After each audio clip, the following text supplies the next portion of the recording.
অত্যন্ত স্পষ্ট ভাবে আল্লাহ রাব্বুল আলামিনের হাবিব বুখারীর বর্ণনায় সাইয়েদনা ওমর ফারুকের থেকে বর্ণিত একটি হাদিস বর্ণিত হয়েছে। একটা লোক বিশ্বনবীর পিছনে নামাজ পড়তেন। কি পড়তেন? বিশ্বনবীর সাথে ইফতারি করতেন, দাওয়াতে যেতেন। আল্লাহর হাবিব সাল্লাল্লাহু আলাইহি ওয়াসাল্লাম লোকটা মারা যাওয়ার পরে তারা জানাজায় রওনা হলেন। ওমর ফারুক জামা টেনে ধরলেন। 5টা জায়গায় ওমর একা সিদ্ধান্ত নিয়েছেন।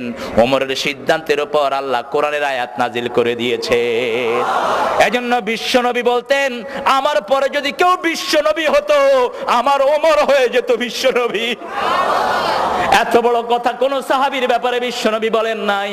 লাউ কানা নাবিয়্যাম মিন বাদি লাকানা ওমর, আমার পরে যদি কেউ বিশ্বনবী হতো তাহলে সেই সম্মান আল্লাহ ওমরকে দান করে দিতেন। আবার ইসলামের ব্যাপারে সামান্য একটু ত্রুটিও তিনি বরদাস্ত করতেন না। যেখানেই দেখতেন ইসলামের খেলাফ হচ্ছে, তার গর্দানটাকে দুনিয়া থেকে বিদায় করে দিতেন। সুবহানাল্লাহ বলেন। কোন মুনাফিক যখন ইসলামের সাথে বেয়াদবি করেছে, তার প্রতিশোধ নিয়েছেন সাইয়েদনা ওমর। সুবহানাল্লাহ বলেন। বিশ্বনবীর বিচার মানে না এক মুনাফিক। আল্লাহর হাবিবের বিচার না মেনে আবু বকরের কাছে গেলেন। তিনি বললেন, আমি এই বিচার ফয়সালা করতে পারবো না, কারণ বিশ্বনবীর উপরে বিচার ফয়সালা করার আর কারো দুনিয়াতে ক্ষমতা। লোকটা চলে গেলেন সাইয়েদনা ওমর ফারুক রাদিয়াল্লাহু আনহুর বাড়িতে গিয়ে বললেন, আমি সানি করাইতে আসছি। ওমর ফারুক রাদিয়াল্লাহু আনহু বললেন, তাহলে প্রথম বিচার কে করেছেন? ওই লোকটা বলল, প্রথম বিচার করেছেন মুহাম্মদ সাল্লাল্লাহু। ওমর ফারুকের সারা শরীর যেন শিহরিয়ে ওঠে। তিনি বললেন, বিশ্বনবীর বিচার কি তোমার পছন্দ হয় নাই? কয় না, তিনি ইহুদির পক্ষে রায় দিয়েছেন, আর আমি মুসলমান, আমার বিপক্ষে রায় দিয়েছেন।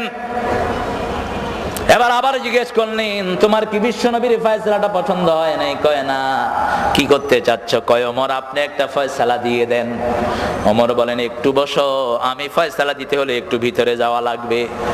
ভিতরে থেকে খোলা তলোয়ার নিয়ে এসেছেন, এক কোপে শরীর থেকে গর্দানটা নামিয়ে দিয়েছেন।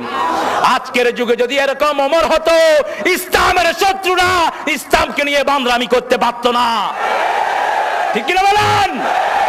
এদেশের কবি কুখ্যাত অসভ্য, কুখ্যাত কবি, আমার নবীকে গালি দিয়েছে এক কবি, এক সাহিত্যিক।